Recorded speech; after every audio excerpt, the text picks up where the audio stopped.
Arrancamos. Arrancamos y antes que todo, bienvenido a FM La Boca, el programa La Aspiración. Muchas gracias por invitarme. El señor Ricardo Jalán. Bienvenido. Es un gusto estar con ustedes. Es un honor para nosotros sabiendo que sus obras siguen estando en cartel, siguen reestrenándose, siguen en constante renovación. Sí, algunas, este año me han dado 4 y hay 2 que son nuevas y hay 2 que son ya históricas, digamos. Segundo tiempo se hace mucho y ahora hay una nueva apuesta que yo arreglé cosas. Como todavía estoy vivo, cuando se hace una obra que ya estrené hace tiempo, de pronto la toco, la actualizo, la mejoro. Por ejemplo, tengo una obra que estrené cuando tenía 28 años que se llama Tentempié. Y las estrené juntas, Tentempié 1 y Tentempié 2. Eran 2 obras en un acto, pero ahora las separé. Como ahora se acostumbra a hacer teatro más corto, la gente va a ver obras de 1 hora, 1 hora y cuarto, y le cambié algunas cosas y quedó como un espectáculo solo, por ejemplo. Es difícil mantener la concentración, ¿no?, del espectador a veces. Y el espectador se empezó a acostumbrar en obras más breves ahora. No se queda mucho tiempo en el teatro, ¿viste? Lo mismo pasa con los diarios, ¿no? También sí, buscan textos más breves, notas más breves. Y es la velocidad con que vivimos. Todo es una gran carrera. Todo es una carrera interminable ahora, ¿no? Está todo rápido, todo se hace rápido, veloz. Y hay otras obras que, bueno, eso va se contrapone al hecho de que las trabajo mucho las obras. Por ejemplo, La Lista es una obra que desde que yo la concebí, que dije yo quiero escribir sobre este tema, hasta que la escribí y la estrené pasaron 10 años. ¿Te das cuenta de las obras? No sé, yo no desconfío del tipo que te dice que escribe rápido. Sí, se escribe de pronto rápido, pero de pronto hay que dejarlo dormir, hay que descansar, hay que volverlo a agarrar. Volverlo a leer, interpretar, modificar, como hacía Jorge Borges con sus textos, Claro, tienen versiones, muchas versiones sus textos. Ya que tocaste a Borges, hace unos 6 años se hizo en una feria del libro se dedicó un stand especial a Borges y se pusieron como 6-7 versiones del Aleph. Vos conocés el Aleph, ¿viste? Está ese relato que él hace del agujerito de todo lo que ve. Y debe haber hecho 40 versiones de eso, ¿viste? Es tan complicado eso, todo lo que ve por ese agujerito, es el mundo. Claro. Demasiado. Pero bueno, viste, hasta que de pronto, como él decía, uno corrige hasta que se lo sacan de la mano, o edita. Pero editar tampoco es, porque también lo podés corregir para la próxima edición. Sí. ¿Te das cuenta? ¿Y cómo se siente usted, sabiendo que tiene una extensa trayectoria, sabiendo que tiene estas obras que se están constantemente reestrenando, que se reinterpretan por diferentes directores y actores? ¿Cómo es este tema de que uno está obligado, ¿no?, a un cierto nivel, a un cierto estándar, y que el público ya espera, que sabiendo el éxito o bueno la mirada que tiene usted en sus obras, espera, cómo es la exigencia, ¿no?, a nivel personal, de que el público espera ese nivel de excelencia que siempre tuvo? No sé, supongo que el público supongo que el público se acostumbra a un nivel de trabajo de uno. Claro, yo lo defraudaría si escribiera una comedia estúpida, pero bueno, uno puede contar lo que quiere en distintos estilos. Por ejemplo, el segundo tiempo tiene mucho humor. Sí. La Lista no tiene casi humor, tiene un humor muy grotesco, porque es otro tema, estamos hablando de las listas negras, estamos hablando de la Inquisición, que es una de las instituciones más dañinas que ha habido en la historia de la humanidad, ¿viste? Entonces, hay obras que te inspiran otro respeto tratarlas, porque sería muy tonto. A partir del personaje principal, Hernandarias, el gobernador, que es un hombre cegado de poder y paranoia, nos revela un poco las estrategias políticas del año 1605. ¿Hasta dónde las particularidades de este personaje son ficticias y cuáles son las reales? Vos te referís a la historia. Claro. Bueno, la historia, nadie sabe muy bien qué pasó en la historia, ¿viste? ¿Qué sabemos de Hernán Darias? Muy pocas cosas, sabemos de dónde nació, sabemos que nació en América, porque una de sus características es que fue el primer gobernador que nació en América y eso era importante porque los vecinos de Buenos Aires sentían que un hombre nacido en América los podía entender mejor, ¿no es cierto?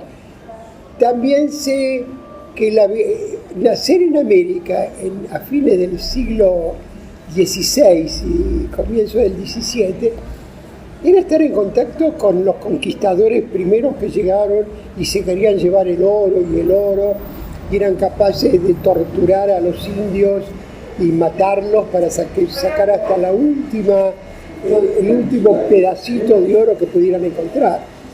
También sabemos de que él era católico, pero a mí le gustaba mucho el oro, porque vos fíjate, es decir, te estoy diciendo la clave de un autor no necesita saber todo. Ahora vamos a hablar de eso.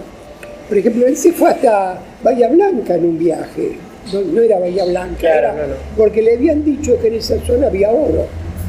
En realidad Buenos Aires y todo el Río de la Plata fue una gran decepción para los españoles porque no había oro. Ellos querían encontrar oro y llevarlo.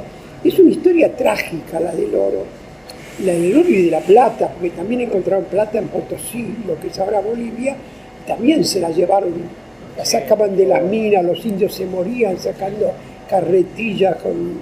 Lo que pasa es que ese oro al mismo tiempo llegaba a España, y vos decís, bueno, en España floreció una gran cultura con todo este oro. No, los españoles se manejaban muy mal, estaban en guerras permanentes, el pueblo vivía en una miseria espantosa, salvo la nobleza que vivía muy bien y estaba endeudada. Los reyes españoles estaban muy endeudados y entonces los grandes puertos en Cádiz y en Sevilla, que eran los puertos por donde entraba el oro de América, estaban las grandes casas, los grandes bancos de Europa, los bancos de Holanda, de Alemania, de Austria, de Italia, esperando que llegara el oro para llevárselo.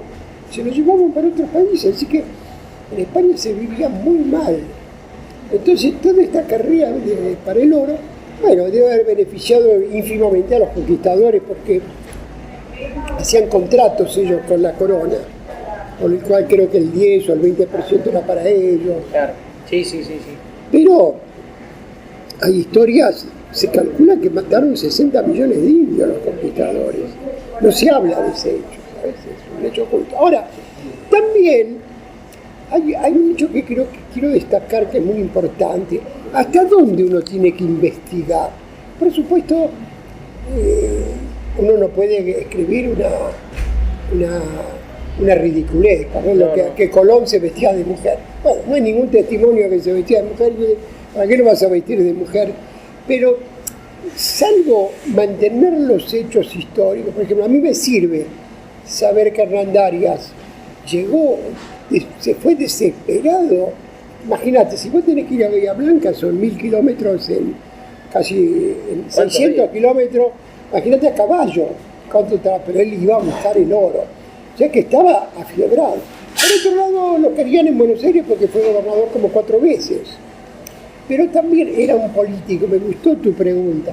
Lo que te quiero decir, ahora vamos a hablar de eso, lo que te quiero decir es que no hay que dejarse abrumar por los datos, porque hay toda una escuela ahora que defiende los datos, ¿viste?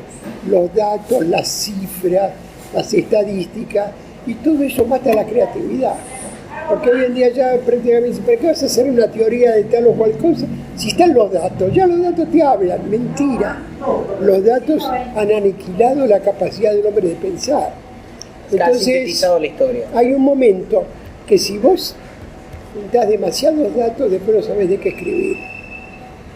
Te va aniquilando la imaginación. Entonces, bueno, los datos para plantearse un montón de cosas, pero después tenés que trabajar solo. Y yo creo que es interesante ese periodo del que no se habla, porque hay 3, 4 datos que son muy llamativos. A ver. Primero, que fueron los que me llamaron la atención a mí. Primero, Buenos Aires en 1604, 1605, que es cuando pasa la obra, tenía 25 años. Lo único que sabemos es que Juan de Garay, cuando la fundó, la segunda fundación en 1580, en la escuela nos enseñan que se distribuyó la ciudad y hizo las manzanas todas iguales y qué sé yo, y repartió tierra. No me dice mucho eso de nada, no me dice mucho. Pero había 650 personas, las que caben en un teatro. Vos fíjate, yo llenaba con una obra mía que se llama El Destete, llenaba el Teatro del Globo, que es un teatro que queda en Marcelo T. de Alvear, frente a la Plaza Libertad, y entre Libertad y Cerrito. Teatro precioso que hay a mitad de cuadra.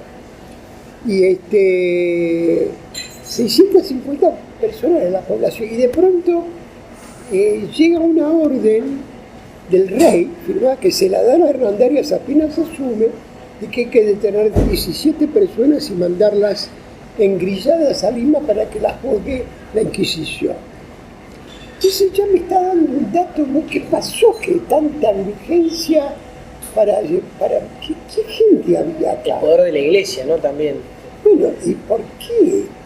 Sí, y más que la iglesia, vos fíjate que hago una diferencia, yo lo abro entre la iglesia y la Inquisición, porque el cura no está de acuerdo. El obispo dice, hay órdenes reales que hay que reverenciarlas, dice, pero no aceptarlas, no cumplirlas.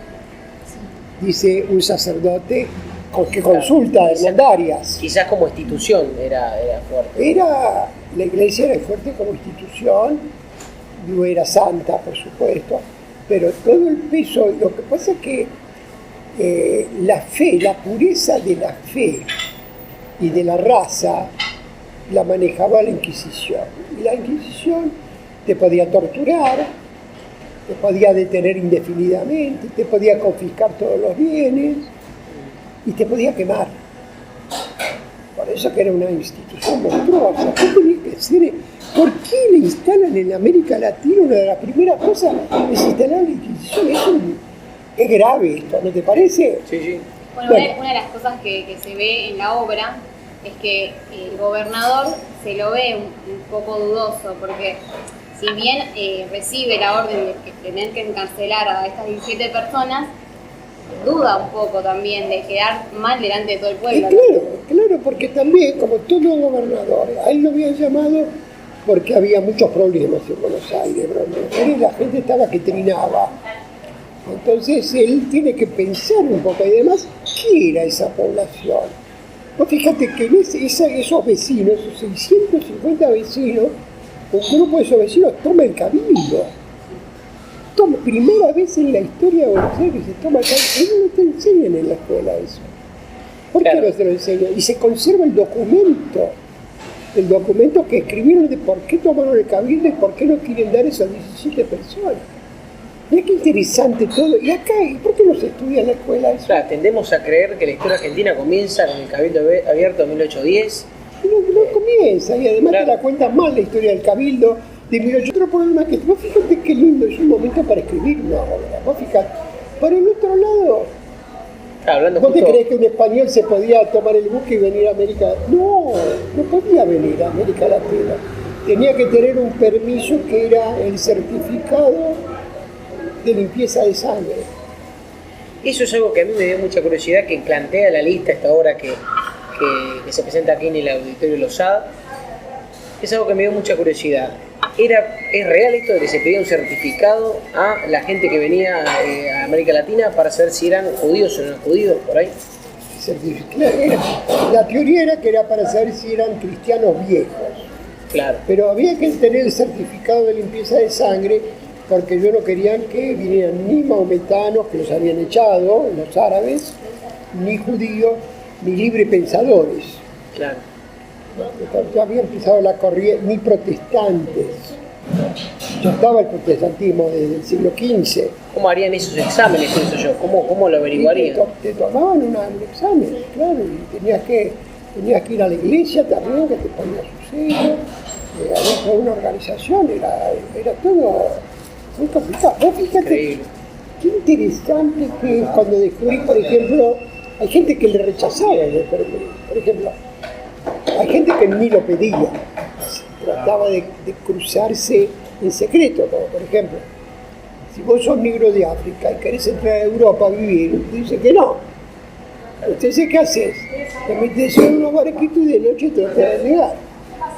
Te digo, mal dicho, digamos.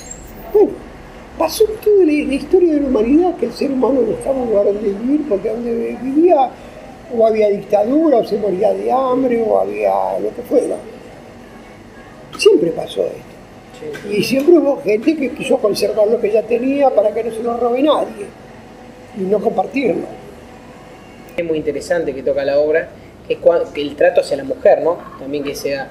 Y a los indios. Que a las se mujeres, pasa... no, Se pasa como algo, bueno, la mujer esa, bueno, una de las palabras que dice uno en la obra es: las salvajes son para desahogarse cuando la esposa no está. Claro, las puso Dios sobre este mundo, dice Claro, la Biblia. están en América al servicio de los Mirá, conquistadores. Hay trabajos de Bartolomé de las Casas. Más allá de eso, los indios, cuyo idioma no conocemos, pero los indios aztecas, que estaban muy desarrollados, los indios aztecas de los de México, dejaron muchos testimonios grabados sobre las piedras. Yo vi alguna de esas fotografías. Había una cosa con punzones hecha, ¿no?, en una piedra, que se veía una mesa así chiquita y a dos conquistadores vestidos de españoles cuando las cartas. Y atrás pasaban indios con enormes cargamentos. Usted vivió en México exiliado, Sí, ¿no? En la dictadura militar, la última dictadura militar. ¿Necesitas que te expliquen esa foto? Es muy ilustrativa. La foto habla sola. Hay otra foto, otro grabado en piedra de dos conquistadores que tienen una india, le tienen cada uno una pierna abierta así, Eso le iba a decir. y hay una cola de españoles para hacerle... Para violarla, claro. Para violarla. Y ella llorando ahí, gritando, así. En la obra cuentan de una manera grotesca, ¿no? De manera cómica y grotesca, porque bueno, se trata, creo, de poner paños. No, se le pide la India, se la Sí. pide la India, se la pide La como obra si fuera, también. como yo te dijera, ¿me das tu cuaderno? Ah, no me querés dar tu cuaderno. Ah, bueno, qué lástima. No me das Esta tu cosa de cuaderno. omnipotencia, ¿no? Pero hay que de omnipotencia y que además la India es un objeto. No, ni siquiera sabía si tenía alma. Después decide la iglesia que tienen alma, pero no los negros que traen de esclavos. Porque si tenía alma no se lo podía hacer extenuar trabajando. Y a partir de todo este trabajo de investigación, ¿cómo fue el proceso de construir la obra de una forma cómica y de drama también, ¿no? Claro, porque hay cosas, pues sabés que hay un famoso filósofo que se llama Schopenhauer, es un filósofo alemán, que decía, hay cosas que es mejor escribirlas en comedia que en tragedia, porque en tragedia son insoportables. Entonces el humor, con humor puede decir cosas que si no se pueden decir, porque no se soporta. Claro. Entonces esta historia era la historia de por qué 17 personas tenían que ser detenidas en una población de 650 personas y ser mandadas en grillada. Vos sabés que a Lima, donde seguramente las iban a quemar, ¿qué habían hecho que fuera tan terrible? Yo no lo quiero contar acá para que la gente vaya a ver la obra, Sí. pero después sabemos qué es lo que Sí, había sí. pasado. Pero es muy interesante porque yo tuve el asesoramiento de un historiador y de un médico. El historiador es Martín Wasserman, es un tipo joven de 35 años, es el experto en el siglo XVII de la Universidad de Buenos Aires, de la Facultad de Historia de la Universidad de Buenos Aires. Y gentilmente me ayudó, y era interesante, vino a una reunión con los actores. Y los actores le preguntaban de todo, porque él salía, por ejemplo, le preguntaban, ¿y cómo los llevaban a estos 17? Suponete que los hubieran llevado, y iban en carreta, dice, con las manos atadas, y los llevaban en carretas hasta Lima. Obviamente el viaje, en carreta. ¿Y cuándo comían? Y comían cuando el que mandaba la cadena de carretas, pues, se la dejaba. La hora de comer y daba agua, qué sé yo. Y para hacer las necesidades uno se imagina también. No, te das cuenta de decir... y la humillación total del ser humano. La Inquisición funcionó. La Inquisición que trajeron los españoles de España apenas llegaron a América, funcionó. Y vos fíjate que la asamblea, viste que hay una asamblea del año 1813. Sí. Bueno, decreta la abolición de la Inquisición. Todo tiene que volver, el cuidado de la fe y todo eso vuelve a la iglesia. Se terminó con la Inquisición. Y es muy interesante que San Martín, que era realmente un tipo piola, San Martín, inteligente, lo primero que hace San Martín cuando llega a Lima, viste que él liberó Chile y Perú. En ese encuentro mítico con Simón Bolívar en Guayaquil. Sí, pero cuando llega a Lima, antes de Guayaquil, sí. Porque él está de protector del Perú, no quiere ser ni rey ni presidente, ni nada, protector del Perú. Sí. Se queda como 2 años, creo, no me acuerdo. Y lo primero que hace es ir a la sede de la Inquisición y quemar los archivos. Imaginaos los archivos que serían, con los nombres de todas las personas de toda la plata que tenía la gente, porque a ellos le interesaba la gente de plata. Porque le confiscaban todo, aparte de matarlo después, ¿no? Eliminó todo rastro para que sigan... Quemó todos los archivos. Para que no sigan torturando a la gente. No sigan investigando. Supo ubicar muy bien al espectador en ese contexto, ¿no? Porque además de que pasaron 400 años aproximadamente, podemos ver similitudes con la actualidad. 400. Sí. Podemos ver similitudes con respecto a las esperanzas y las decepciones que nos trae la política y sus gobernantes desde los orígenes. Claro, porque escribir una obra histórica, vos sabés que estás proyectando cosas del momento que vivís. Sí. No sabés si encontraste un momento. ¿Por qué te llamó la atención ese momento? Por ahí te llamó la atención porque encontraste parecidos con el momento que vivís ahora. O proyectás cosas de la hora en ese momento, pero se produjo esa conexión. Sí. Pero a la vez esa conexión te plantea una pregunta muy inquietante. ¿Qué pasó en estos 400 años que no pudimos resolver esos problemas? Porque seguimos teniendo lo mismo, ¿viste? El poder dictatorial, los intereses económicos que manejan los derechos de los ciudadanos, se toman las instituciones para que haya democracia y libertad y no se consigue. ¿Qué pasa? Claro. Es lo interesante del teatro histórico. ¿Quién tiene la culpa, no? Quiero agregar también que en la obra hay un gran trabajo que creo que tiene que ver más con la dirección y la gente. Es maravilloso. El director y los actores son maravillosos. Quería justamente preguntarle eso. Además, agregar que hay un gran trabajo de ambientación en cuanto a objetos, en cuanto a la mesa, a la silla, a la confección de los objetos, ¿no? ¿Cómo ve en general, ¿no? Sus puestas, lo que usted escribe, imagina, representa en su cabeza, cuando lo ve hecho obra por directores, por actores? ¿Cómo se encontró en este caso particular? Y bueno, en general. Uno espera que la presencia del director y de los actores y del escenógrafo y de la vestuarista, que todas esas cosas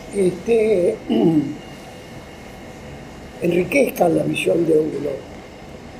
Es decir, no son gente llamada para reflejar lo que yo pensé, sino para ir más allá, crear. Que lo reinterpreten, claro. no sé si la palabra interpretar, sino crear más allá. Sí. Porque yo pienso que si yo no la dirigiera la obra, por ahí evito que la obra crezca más, porque yo le pondría lo que ya le puse a la obra si la dirijo. Cambio otra persona le agrega más cosas. Sí. Yo creo en el trabajo de equipo en ese sentido. A veces uno se equivoca y el director es una apuesta. No te interpretó bien, parecía que te interpretaba, pero después no te interpretó bien. Pero en este caso yo estoy muy contento con lo que hizo el director. Trabajamos muy bien. Me dejó participar, porque hay directores que se vuelven locos, los que vos necesitas hasta que esté terminado. Y hay directores que yo pude participar, tirar ideas, y tuvo un grupo. Y lo que me encantó es que el director se entusiasmó mucho, como pasó con los actores. Se recontra entusiasmaron y hay como una mística de contar todo esto. Bueno, hemos encontrado un punto que nos muestra cómo la pata que puso el conquistador, y está bien llamado conquistador porque ya había habitantes ahí, eran los indios. Las patas que puso, es decir, los curas que venían a cristianizar. ¿Por qué había que cristianizar a los indígenas? ¿Por qué? Si tenían sus dioses, tenían su fe. Es decir, toda esta humillación, todo este cambio, toda esta cosa que produce la historia, estaba en ese material, y a mí me gustó mucho escribirlo. Estoy muy contento de lo que podía escribir. Generalmente le pasa, está tan satisfecho con el producto suyo y con la... No siempre, depende de...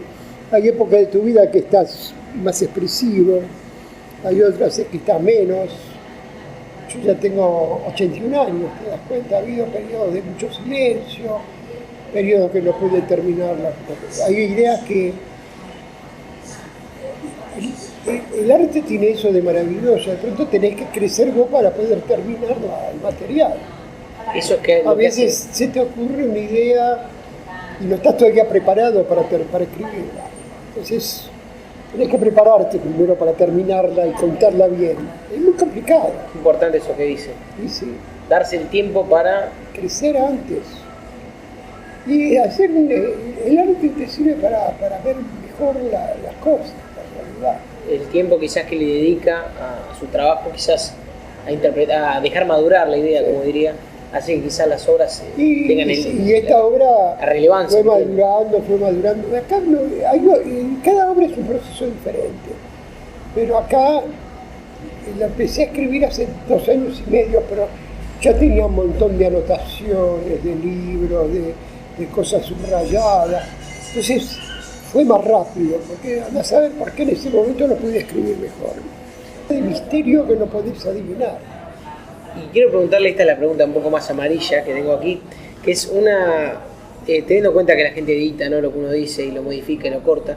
Usted habló de que en un diario, El Clarinete, el muchacho de rojo, Clarín dijo que se perdió el concepto de la crítica, ¿no?, que solamente hoy hacen como una especie de reseña sobre las obras. Sí, se perdió mucho. Yo creo que es un tema que va más allá de los diarios. Sí. Es un poco del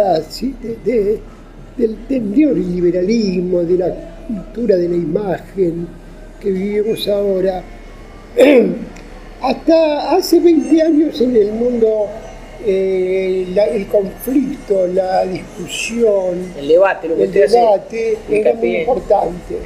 Usted se hincapié en el debate, ¿no? Sí, porque del debate sale la verdad. Yo tengo una idea, vos tenés otra, y podemos ver. Acá hay una idea ahora que ha crecido de que mejor no debatir porque nos vamos a pelear. ¿No te gustó lo que yo hice? Y bueno, claro, tu vida. Debatir desde las ideas. ¿Te gustó mi obra? Y bueno, no, está bien, chao, gracias por venir, chao. Vos haces lo tuyo, yo hago lo mío. Y no sirve eso. Si no hay contacto, ¿por qué hiciste eso? ¿Por qué yo hice esto? ¿Viste? Entonces se va al fundamentalismo, al dogmatismo. Si vos haces lo tuyo y no podés discutir con nadie, vas al dogmatismo. desde ya quiero destacar, Ricardo, su humildad, su predisposición. Bueno, muchas gracias. Sé que va a cualquier radio, sé que va a cualquier lugar donde lo invitan y eso habla muy bien de ustedes, su trabajo. Bueno, y nos encontramos en cualquier momento, ¿ok? Y como le dije, creo que es un autor muy versátil, de los pocos que por lo menos he visto, que uno sale a ver una obra conservando el mismo estilo y va a ver otra que tiene una temática totalmente opuesta.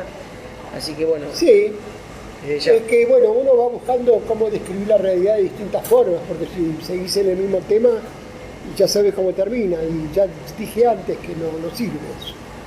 Ha sido un honor por mi parte. Gracias. Bueno, agradecerle Muchas también gracias. por habernos contado tanta historia y que nosotros no sabíamos y que es muy interesante haberlo Muchas escuchado gracias. de parte de ustedes.